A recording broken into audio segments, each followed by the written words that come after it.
Good morning. Josh Johnson, Sioux Falls Parks and Recreation Park Operations Manager. Joining me today is Brian Peterson, Urban Forestry Specialist for the City of Sioux Falls with Parks and Recreation. We are here today to provide an update on emerald ash borer and private tree planting, along with exciting news on the CommuniTree program. I'll start with the good news today. The CommuniTree Assistance Program is focused on replanting additional street trees throughout qualified census tracts. We will begin planting trees starting in the spring of 2026. This 5-year program is funded through a $3 million grant with the U.S. Department of Agriculture and Forest Service. Sioux Falls is one of only a select few locations in the region to receive funding. The goal of this program is to plant 2,500 new trees in a wide range of species to support growth and diversity of our urban forest. Trees will be planted in the public right-of-way, the space between the curb and the sidewalk. These trees are not eligible to be planted on private property. Trees will be planted in qualified census tracts predetermined by the U.S. Census. There is no cost to property owners for this program. This week, the Parks and Recreation Department will be sending letters to households that are eligible to participate in the program. The letter will contain information on how to select and receive a free tree. The program will provide one free tree for each parcel with a variety of diversity available. The city will hire contractors to plant and maintain the trees for one growing season to ensure the survivability of the tree and success of the program. For more information on CommuniTree program, please visit siouxfalls.gov/CommuniTree. With that, I'd like to welcome up Brian Peterson to give an update on emerald ash borer and the further tree plantings.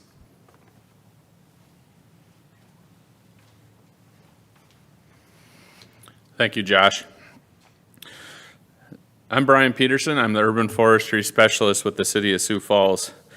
We started with the good news this morning with the rollout of the CommuniTree Assistance Program, something we've been working diligently on for years and are really excited to bring that to the community today.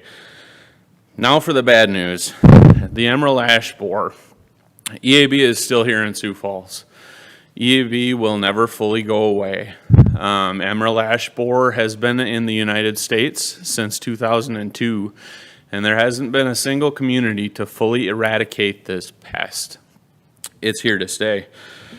The emerald ash borer was found in Sioux Falls in 2018, so it took it some time to get here. At that point in time, 40% of the city's street trees were ash trees. That's a big number of trees to be affected by this beetle. Every ash tree is affected. If it is of the genus Fraxinus, it is impacted by this beetle. There is not a resistant ash to withstand this insect. And it's the actual insect that kills the tree. There is not a disease associated with this beetle that kills the tree. It is the feeding of the larvae that actually girdles and kills the tree.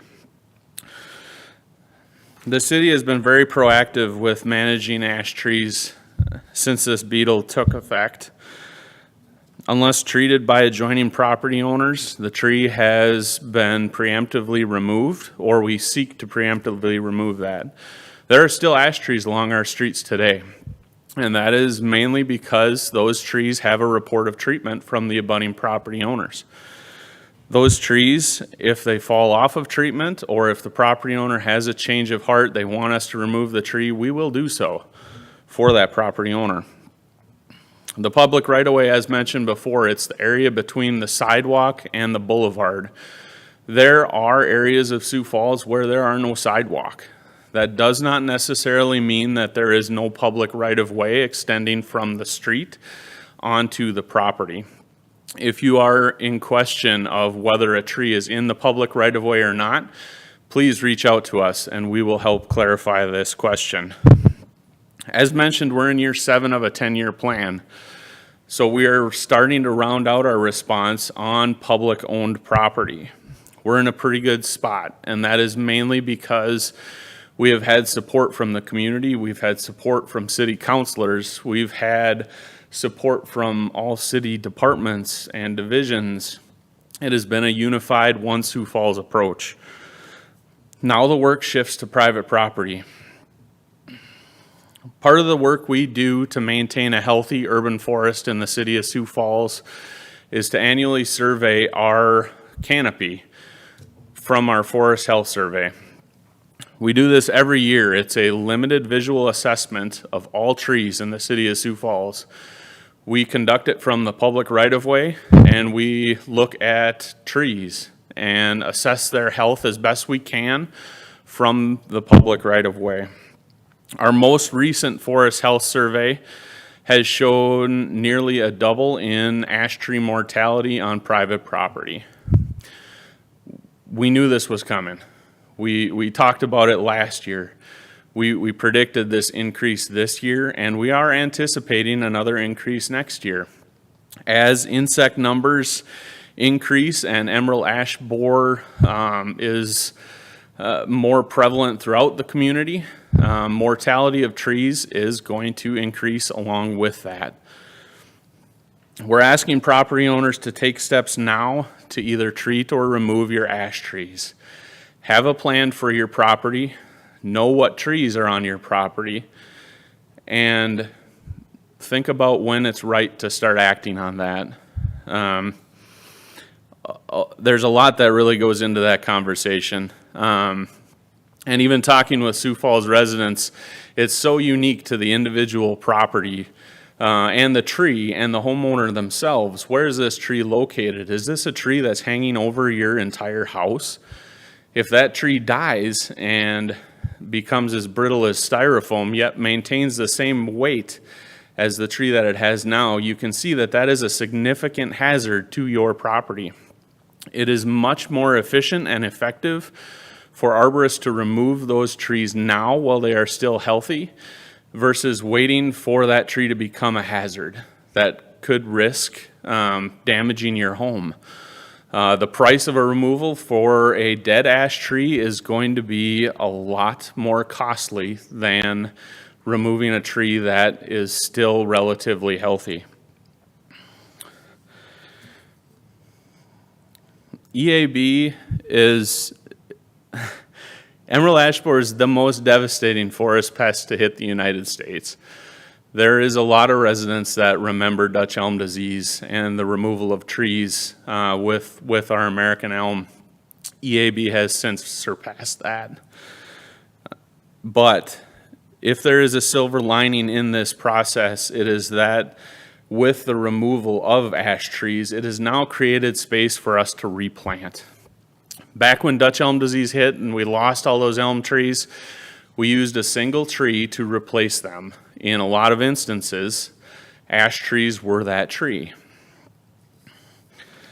So now is our opportunity to be able to replant with a larger diversity of trees. This only adds to our overall forest health. And I really want to encourage homeowners to not plant maples. Maples are not allowed to be planted on the boulevard, and that is primarily because we have so many of them. There's another 38 to 40% of our street trees that are maple trees. Maples are a fabulous tree. I don't want people to be confused that think I just don't like maples. I love maples. I love maple syrup on my pancakes. I love fall color. But if every tree was red in the fall, Sioux Falls would look like something out of a Dr. Seuss story. Diversity is the spice of life. It's also the spice of our urban canopy. We need the yellows. We need the browns. We need the varied color to get the beautiful fall color that we all enjoy. People must obtain a street tree planting permit before planting a tree in the boulevard. This is our way to work one-on-one with Sioux Falls residents to put the right tree in the right place. We work with you to make sure trees meet all of our recommended street tree planting requirements in that boulevard area. These requirements are nothing new to Sioux Falls. The permit that's been required since 2018, that is a new process, but the restrictions are nothing new. So keeping 10 feet from a fire hydrant. If your house is on fire, I want to make sure that our firefighters have access to that hydrant to be able to save your house. Keeping 40 feet from another tree within the boulevard, With the recent storms we've had this year and the winds that can hit Sioux Falls, we need to make sure that our trees are resilient to be able to withstand that weather. 10 feet from a driveway, you got to be able to see when you're backing down the driveway. 15 feet from streetlights, 30 feet from a corner, 20 feet from stop and yield signs. These are all for public safety. That's what determines where trees can go. The other good news with this permit is that our cost-sharing voucher is automatically issued for every approved tree. There is no additional process to enroll for a street tree planting voucher. Every permitted spot, and we're talking about $50 per approved site. So if you have 4 approved trees going in, we'll give you $200 off the price of those trees at participating retailers. Please go to our website, check this process out, and apply for those planting permits. The property owner does need to call 811 for private utility locates before digging in the boulevard. Details on the permitting process, recommended trees, approved street trees. Again, only approved street trees can go in that boulevard right-of-way area. That whole list is all online. If you have questions about those trees, please give me a call. I'm more than happy to talk through those options with you. Again, this is our process to work one-on-one with the community to get the right trees installed back into Sioux Falls. Fall is a great time to plant trees. Excellent time to plant trees, and especially with the year that we've had with the moisture in the ground, cooler weather, minus the warm-up we're looking at this weekend, it's a good time to plant. With that, I'll open it up for any additional questions. Can you characterize for us the scope of the challenge that private homeowners are facing in terms of removing all these trees? I mean, it's a lot of our tree cover, but how big a deal is it for private homeowners? Yep. So, private property ash trees. I will still get calls today that residents don't know what emerald ash borer even is, or they don't know what an ash tree looks like. Now, I don't expect every property owner to know this information. We have people in place to assist with this. We have a city forestry team here that's been very proactive with helping. We also have a maintained list of city licensed arborists in Sioux Falls. And all of those folks are standing by, ready to help property owners out. As far as the scope, the first step is identifying which trees are ash. And it's easy for me to speak to street trees and public owned trees because I have an inventory of those trees. On private property, I don't have tally of ash trees on private property. So that is something the property owner will need to address on their own specific property, locate where your ash trees are, and then assess, do they pose a hazard? So your typical ash tree here in Sioux Falls, a mature tree is going to be anywhere from, say, 40 to 60 feet tall. Is there anything within 40 to 60 feet of that tree? If the tree were to fall, would that damage a fence? Would it damage your house, your neighbor's house? Would it fall on a sandbox? Are there going to be kids playing in that sandbox? There's a lot of factors that go into determining the scope of the problem and the potential for damage, and all of that needs to be assessed on the per property basis, and who best to do that than the property owner. And if you don't do it, what happens? Emerald ash borer, it's not a question of if, it's always a question of when. Emerald ash borer is in Sioux Falls. As I mentioned before, there hasn't been a single community since this was introduced into the United States to fully eradicate the beetle. It's just not possible.